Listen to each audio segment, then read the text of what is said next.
Saúdo os irmãos com a graça e a paz do nosso Senhor e Salvador Jesus Cristo, para darmos início a mais um culto, e para tanto nós vamos ler a palavra do Senhor que está no livro de Salmos. Faremos a leitura do Salmo de número 90. Senhor, Tu tens sido nosso refúgio de geração em geração.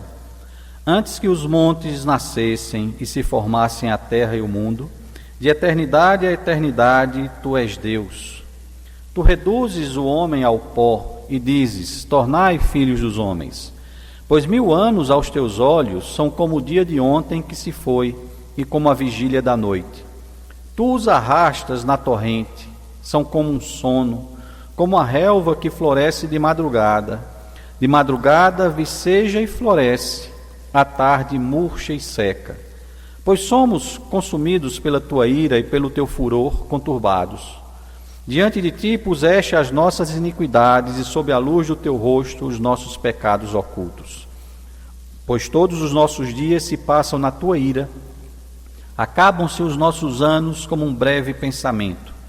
Os dias da nossa vida sobem a 70 anos, ou em havendo vigor a 80. Neste caso, o melhor deles é canseira e enfado, porque tudo passa rapidamente e nós voamos. Quem conhece o poder da Tua ira e a Tua cólera, segundo o temor que Te é devido? Ensina-nos a contar os nossos dias, para que alcancemos coração sábio. Volta-te, Senhor, até quando? Tem compaixão dos Teus servos. Sacia-nos de manhã com a Tua benignidade, para que cantemos de júbilo e nos alegremos todos os nossos dias. Alegra-nos por tantos dias quantos nos tens afligido, por tantos anos quantos suportamos a adversidade. Aos Teus servos apareçam as Tuas obras, e a seus filhos a Tua glória.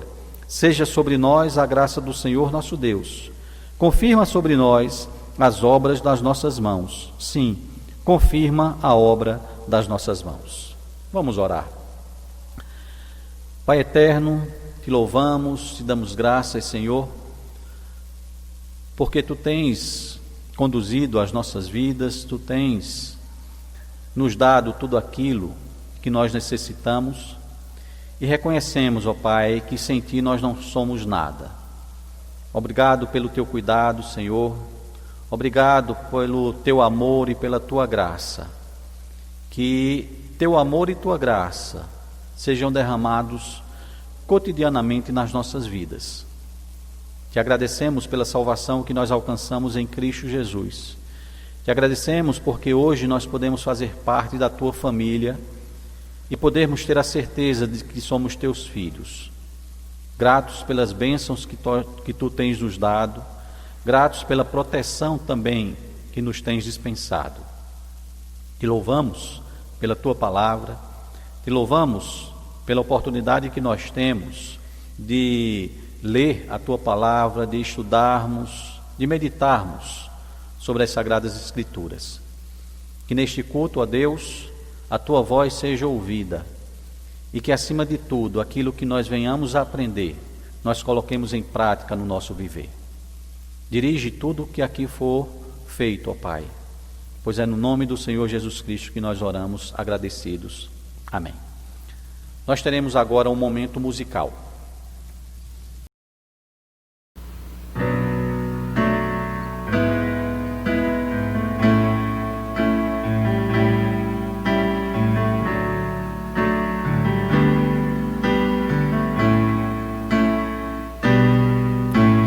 Cristo levou sobre si as nossas dores. Ele levou sobre si as nossas transgressões. O castigo que nos traz a paz estava sobre ele, e por suas chagas fomos sarados. Ele levou sobre si as nossas maldições. Ele sofreu para que tivéssemos perdão. O seu sangue derramou para nos resgatar. resgatar das trevas e nos lavar de toda iniquidade. Jesus, pão da vida. Jesus, luz do mundo, príncipe da paz, maravilhoso conselheiro, fonte de eternidade, amor. Jesus, Deus Emanuel, Jesus, Santo dos Santos, árvore da vida, rio que corre no trono de Deus, alegria profunda no meu coração. Cristo levou sobre si as nossas dores, Ele levou sobre si nossas transgressões. O castigo que nos traz a paz estava sobre Ele, e por suas chagas fomos sarados. Ele tomou sobre si as nossas maldições, Ele sofreu para que tivéssemos perdão. O seu sangue derramou para nos resgatar das trevas e nos lavar de toda iniquidade. Jesus, pão da vida. Jesus, luz do mundo, príncipe da paz, maravilhoso conselheiro, fonte de eternidade, amor. Jesus, Deus Emanuel, Jesus, Santo dos Santos, árvore da vida, rio que brota do trono de Deus, alegria profunda no meu coração. Recebe adoração, Jesus, és digno de louvor. Jesus, recebe adoração.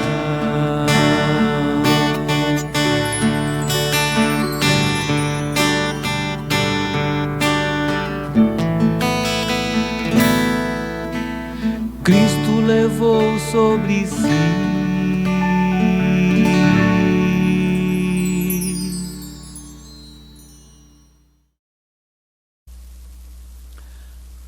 Bem, irmãos, antes de passarmos a palavra ao pastor Nidoval, que vai ser o mensageiro desta noite, queremos lembrar que teremos a retomada, né, das atividades, dos cultos aqui no nosso templo, e nessa próxima quarta-feira nós voltaremos a ter o culto de oração, às 19 horas. Então, quarta-feira, 19 horas, a retomada do culto de oração aqui na igreja. Passamos então a palavra ao pastor Nidoval, para que Deus o use e traga a meditação desta noite. Graça e paz da parte de Deus, o nosso Pai, e da de Jesus Cristo, nosso bendito Salvador. Meus irmãos, como dissemos hoje pela manhã, os nossos cultos dominicais recomeçarão no próximo domingo.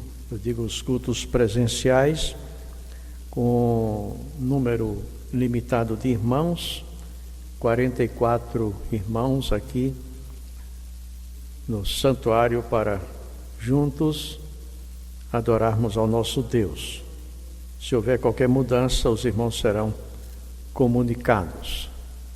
Como foi lembrado há pouco pelo pastor Manuel, os cultos de oração presenciais também recomeçarão na próxima quarta-feira, às 19 horas, então um horário excepcional, em razão do momento em que nós estamos vivendo. Começaremos mais cedo para terminarmos mais cedo.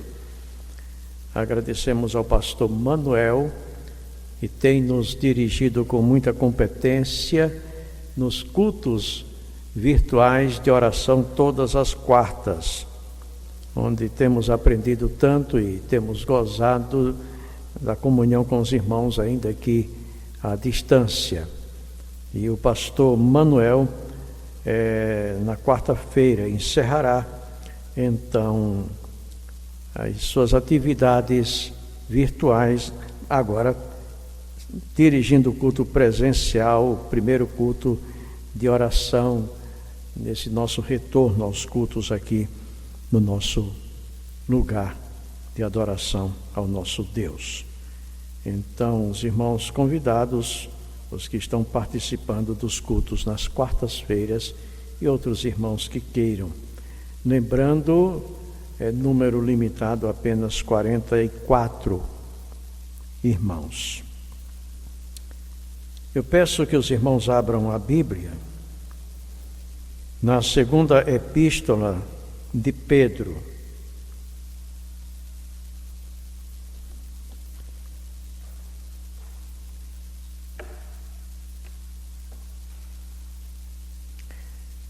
Segunda epístola de Pedro, capítulo 1, verso 4.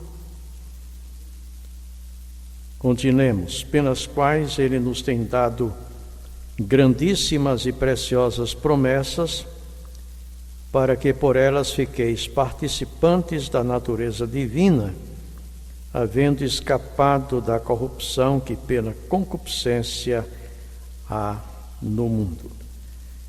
Nós destacaremos deste verso bíblico apenas a expressão grandíssimas e preciosas promessas. Oremos. Senhor nosso Deus e Pai, nós te louvamos porque Tu nos amaste de tal maneira que, como foi dito hoje pela manhã na mensagem pregada pelo pastor Manuel, não obstante os nossos pecados, termos afrontado a Tua santidade, Tu nos perdoaste. Apagaste as nossas transgressões. Jogaste os nossos pecados nas profundezas do mar do Teu esquecimento. A todos os nossos pecados cobriste com o precioso sangue que Cristo derramou na cruz do Calvário. E agora nós podemos livremente entrarmos na Tua presença para termos comunhão contigo, para conhecermos a Tua intimidade e para rendermos louvores ao Teu santo nome. Nós te louvamos, ó Deus, porque temos as promessas que Tu fizeste ao Teu povo. São grandes e preciosas. Promessas que foram confirmadas de uma forma maravilhosa por Cristo Jesus, o Teu Filho. Pois nele se acha o cumprimento de todas as promessas que tu fizeste aos homens. Neste momento nós te pedimos, ó Deus, ensina-nos as tuas verdades, abre a nossa mente para compreendermos a tua palavra e fortalece a nossa vontade para nós a cumprirmos, para que tu sejas glorificado nas nossas vidas. Abençoa o teu povo, nós oramos em nome de Jesus. Amém.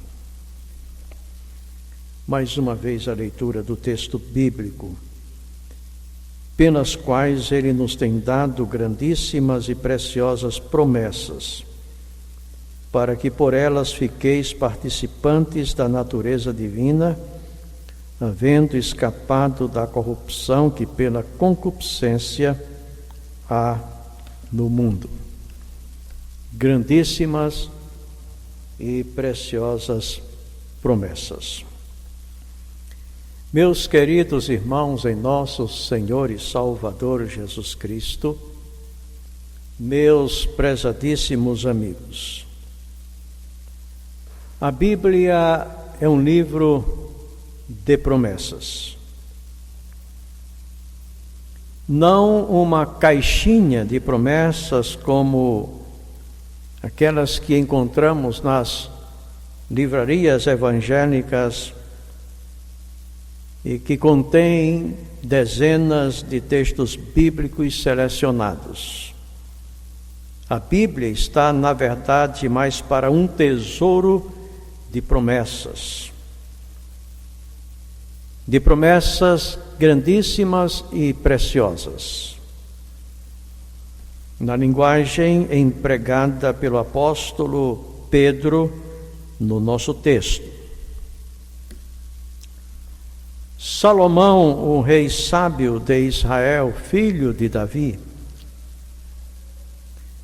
no culto de dedicação do templo de Jerusalém à adoração a Deus, dirigindo-se aos que estavam presentes àquela grande solenidade, os filhos de Israel, disse-lhes que nem uma só palavra de todas as boas promessas de Deus caiu por terra.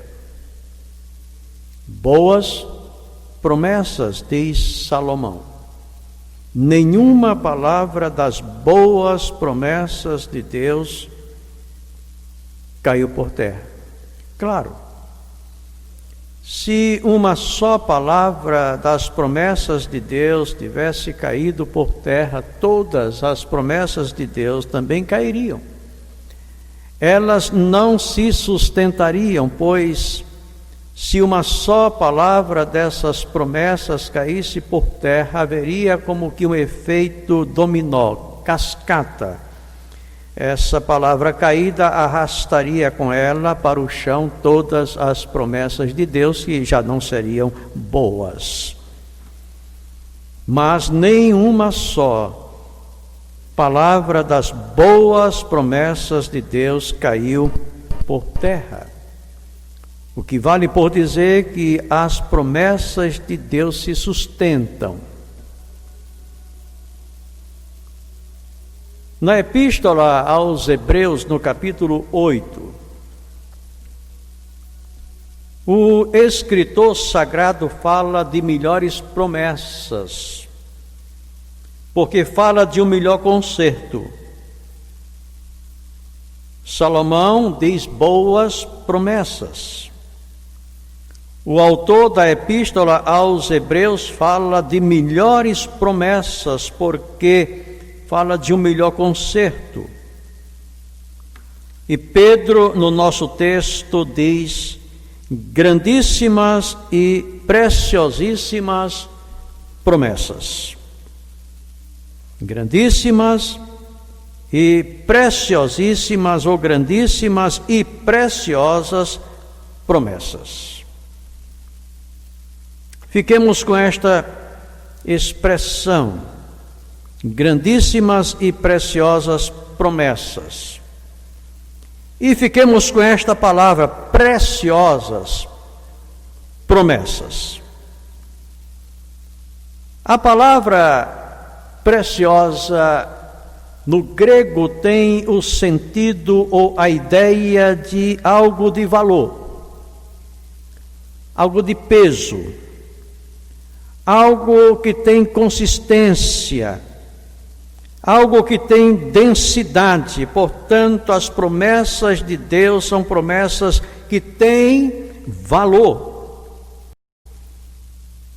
Pedro, portanto, está falando de alguma coisa muito preciosa. Aliás, Pedro gostava muito dessa palavra preciosa. Por exemplo, falando da fé que é em Cristo, da fé salvadora, ele diz que essa fé é muito mais preciosa do que o ouro que perece. Ainda que o ouro tenha sido purificado pelo fogo, a fé é muito mais preciosa do que o ouro, porque o ouro perece e a fé permanece. Pedro também fala do sangue de Jesus como precioso, quando afirma, sabendo que não foi com ouro nem com prata que fostes resgatados da vossa vã maneira de viver, mas pelo precioso sangue de Jesus, como de um cordeiro imaculado e incontaminado. Portanto, fé preciosa, sangue precioso e promessas preciosas. Como dissemos há pouco, o apóstolo Pedro, como se vê, tem uma preferência toda especial por esta palavra preciosa, porque essa palavra é uma palavra que significa alguma coisa de valor, que tem peso, que tem densidade, que tem substância. Agora vejamos porque Pedro diz das promessas da Bíblia que elas são promessas que têm peso, que têm valor, que têm densidade, que têm substância. Ou seja, que elas são confiáveis. Primeiro de tudo, Pedro diz isso porque as promessas da Bíblia têm procedência. Elas têm nobre procedência, elas têm origem. E a origem dessas promessas é altíssima, é nobilíssima. E qual seria a procedência dessas promessas da Bíblia? Deus. Elas todas procedem de Deus. São promessas feitas por Deus, são promessas feitas por aquele que não mente e não pode mentir. Por exemplo, o apóstolo Paulo, escrevendo a Tito, ele afirma que aquele que não pode mentir, Deus prometeu a vida eterna. E ele prometeu a vida eterna antes que os mundos fossem criados. É isso o que Paulo ensina a Tito. Aquele que não pode mentir prometeu a vida eterna antes que os mundos fossem criados. E é impressionante que Paulo diz que Deus prometeu a vida eterna antes que os mundos fossem criados. Ele prometeu a quem? É claro que ele prometeu a Cristo. Ele prometeu a Cristo um povo. Nós somos um povo que Deus deu a Cristo. Nós somos um presente do Pai ao Filho, assim como o Filho é um presente do Pai a nós. E Deus prometeu isso antes que os tempos fossem criados. Antes da criação do mundo, Deus fez essa promessa e diz Paulo, e essa promessa se cumpriu porque Deus não pode mentir. Pois é esse que não mente, que não pode mentir, pois ele não é homem para que minta, nem filho de homem para que se arrependa, que fez essas promessas. Então, todas as promessas da Bíblia são confiáveis, elas têm peso, elas têm valor, elas têm densidade, elas têm substância, porque são promessas que Deus fez aos homens, que Deus fez à humanidade. Em segundo lugar, podemos dizer de todas as promessas da Bíblia, dessas promessas que são grandíssimas e preciosas, que elas têm valor, que elas são preciosas em razão do seu avalista, ou em razão daqueles sobre quem elas se assentam.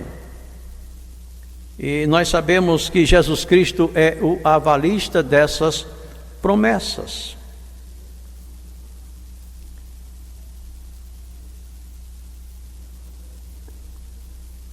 Não faz muito tempo estávamos em uma concessionária nesta cidade para comprarmos um carro.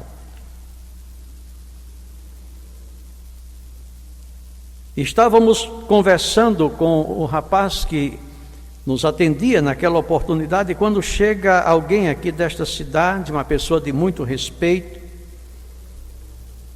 e também uma pessoa de recursos, uma pessoa confiável e muito respeitada na cidade. E aquela pessoa me conhece e, dirigindo-se ao vendedor, lhe disse: a ele pode vender, e se precisar de um avalista, eu estou aqui, eu me empenho por ele. E o rapaz que me atendia sorriu e disse: então o negócio está fechado. Eu estou dizendo isso porque aquele cidadão de muito respeito nesta cidade foi o meu avalista, e ele simplesmente tem credibilidade naquela loja de carros, e o negócio foi fechado sem maiores dificuldades. Cristo é o nosso avalista. Todas as promessas de Deus, elas são feitas em Cristo, sobre Cristo, pois o apóstolo Paulo, escrevendo numa das suas epístolas aos Coríntios, diz precisamente isso: porque nele, em Cristo, estão todas as promessas de Deus. Ele tanto é o sim, como ele é o amém dessas promessas, ele é a garantia do cumprimento dessas promessas. Daí Pedro dizer grandíssimas e preciosas promessas, porque promessas feitas pelo Pai, promessas avaliadas pelo Filho, ou avalizadas pelo Filho, e promessas firmadas em nós pelo Espírito Santo. Portanto, são promessas trinitárias ou trinitarianas, feitas pelo Pai, avalizadas pelo Filho e plantadas nos nossos corações pelo Espírito Santo de Deus. Pois bem, meus irmãos, isto posto, então, as promessas de Deus, elas, primeiro de tudo, nos são uma fonte perene de consolação. Eu vou repetir: as promessas de Deus, uma vez que são de Deus, uma vez que foram avalizadas pelo Filho e que são plantadas em nós pelo Espírito Santo de Deus, elas nos são uma fonte perene de consolação,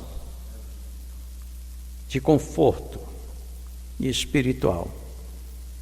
Elas nos dão segurança para o enfrentamento das crises, para o enfrentamento das adversidades, para o enfrentamento das circunstâncias adversas. Aliás, Jeremias, aquele notável profeta velho-testamentário, Ele viveu e profetizou num momento de muita dificuldade em Israel. O povo de Deus havia se afastado do Senhor, tomaram o caminho da idolatria. Aliás, há uma acusação gravíssima contra aquele povo feita por Deus através do profeta Jeremias. O povo havia deixado a Deus o manancial das águas e cavado para si cisternas rotas que não retêm as águas. O povo deixou o Deus vivo e voltou-se para as imagens de escultura, para os deuses pagãos. Jeremias pregou, portanto, num contexto de apostasia, de abandono do culto ao verdadeiro Deus. E quanto mais ele pregava, mais ele chamava o povo ao arrependimento, mas o povo rejeitava a sua mensagem e se afastava de Deus. E Jeremias então sofreu muito em razão da apostasia do povo de Israel. E ele escreveu um outro livro chamado de Lamentações de Jeremias. É nesse livro de Lamentações que ele rasga o coração e mostra toda a sua dor, o seu desengano. Mas em meio à sua dor e ao seu desengano que o profeta afirma: mas eu prefiro trazer à minha memória aquilo que me dá esperança. E as misericórdias do Senhor são a causa de não sermos consumidos, porque elas não têm fim e se renovam a cada manhã. E misericórdias, no caso, são as promessas de Deus. Então Jeremias meditava as promessas de Deus, trazia à sua memória as promessas de Deus e de uma maneira toda especial a maravilhosa promessa do Messias, a maravilhosa promessa do Redentor. Irmãos, meditemos as promessas de Deus. Meditemos todas as promessas de Deus e no poder do Espírito Santo tragamos essas promessas para o mais profundo da nossa alma, do nosso coração, porque fazendo assim será como que mergulharmos no oceano infindo da ternura de Deus, do grande amor que Ele nos tem. Fazendo assim será como que nos recolhermos aos braços do nosso Pai para sermos consolados e confortados por Ele. Mas se as promessas de Deus, essas promessas grandíssimas e preciosas, são um verdadeiro bálsamo para a alma, por isso que elas nos chamam a atenção para o amor que Deus nos tem, elas também são um estímulo a uma vida de santidade, de pureza, a uma vida de retidão. Por exemplo, o apóstolo João, na sua primeira epístola, falando a respeito do aparecimento da glória do Senhor Jesus e de como nós seremos conformados a Ele quando o virmos em glória, afirma: portanto, todos quantos têm esta esperança purificam-se a si mesmos como Ele mesmo é puro.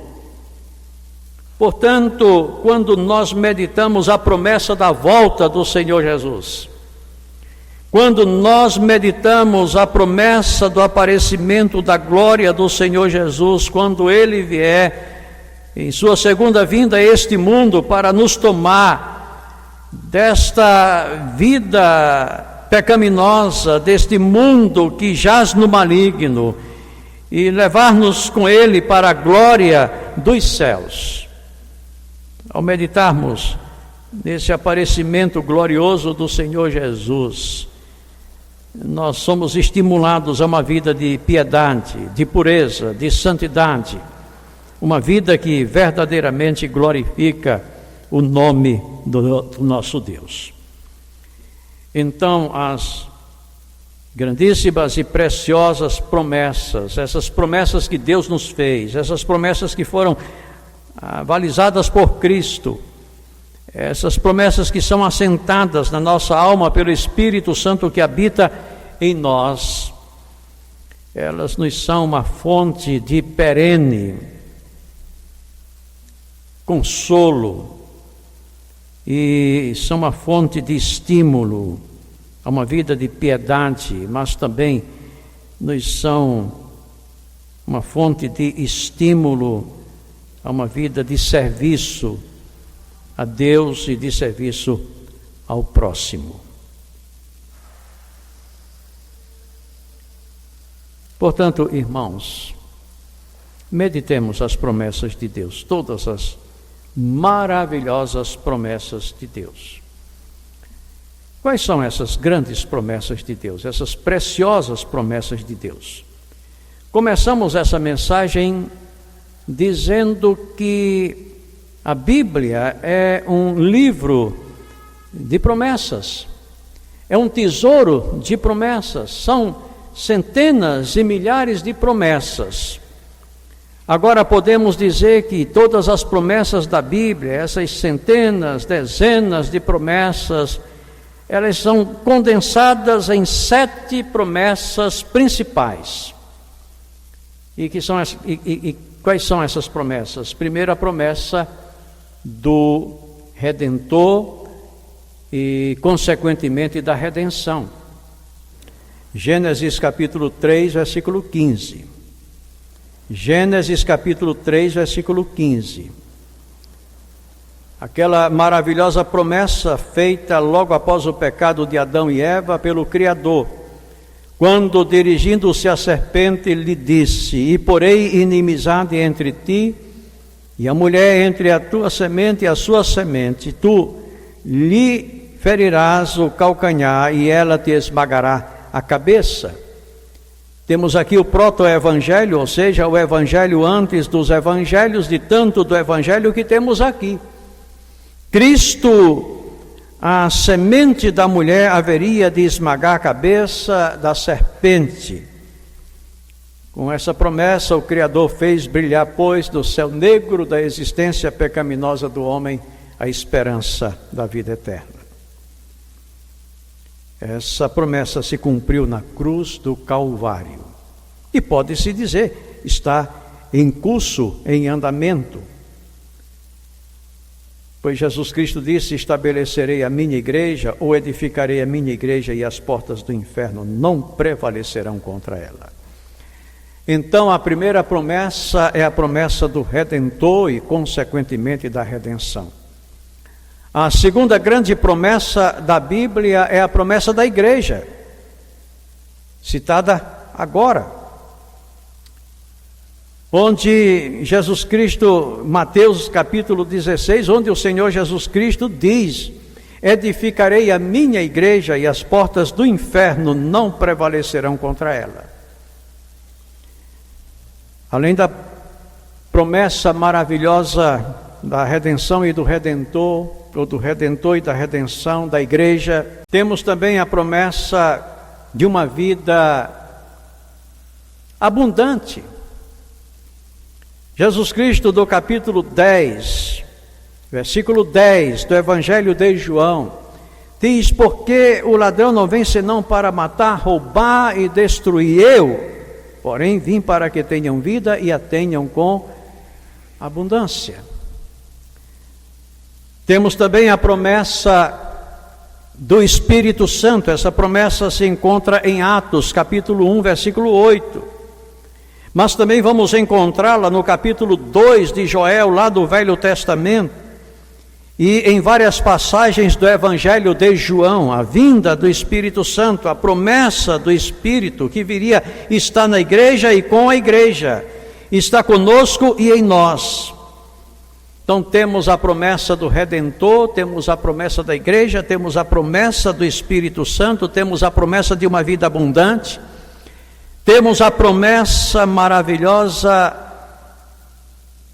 do retorno de Jesus Cristo a este mundo. Cristo haverá de voltar E temos a promessa maravilhosa da ressurreição dos mortos. A morte não tem domínio sobre nós, porque Cristo venceu a morte e nós também haveremos de vencer. Então, meus irmãos, a partir desta introdução sobre as grandíssimas e preciosas promessas de Deus, pretendemos falar ou pregar aqui uma série de mensagens sobre essas promessas. Então, a próxima mensagem será sobre a promessa do Redentor e da redenção. Depois pregaremos a promessa da igreja e assim sucessivamente. Meditaremos essas promessas. E ao meditarmos essas promessas, haveremos de sermos consolados e de sermos estimulados, porque será como que mergulharmos no oceano de ternura, no maravilhoso e infinito oceano do amor do nosso Deus. Estamos vivendo momentos tão terríveis, tão delicados, pode-se dizer, momentos que apavoram, mas Deus, tão gracioso, tão bondosamente, nos chama a meditarmos nessas suas maravilhosas promessas. Então façamos como Jeremias, deixemos as más notícias de lado e nos voltemos para as grandíssimas e preciosas promessas de Deus. Porque por elas nós somos feitos participantes da própria natureza de Deus e vivemos na esperança da vida eterna, e que Deus nos abençoe. Amém.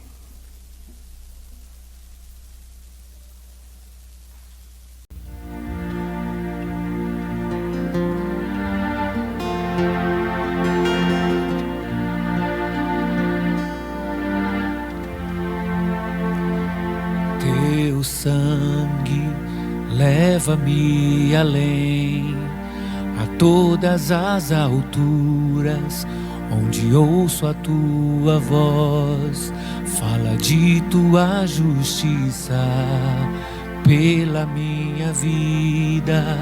Jesus, este é teu sangue.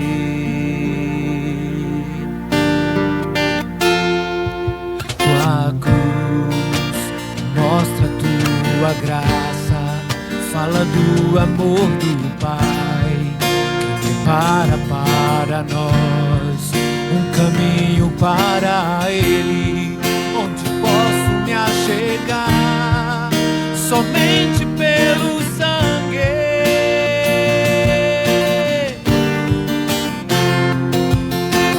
que nos lava dos pecados, que nos traz restauração. Nada além do sangue, nada além do sangue de Jesus,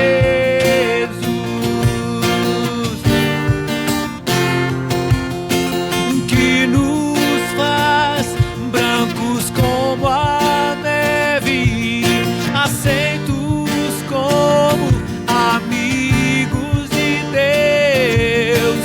Nada além do sangue, nada além do sangue de Jesus.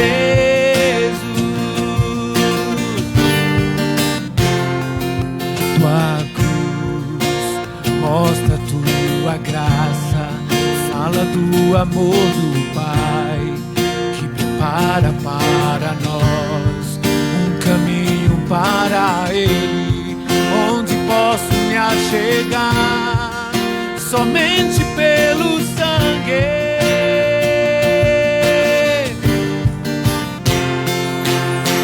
que nos lava dos pecados, que nos traz restauração.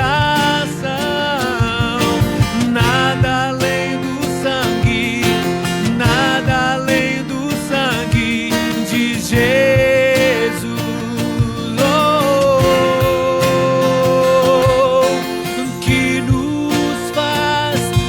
brancos como a neve, aceitos como amigos de Deus. Nada além do sangue, nada além do sangue de Jesus.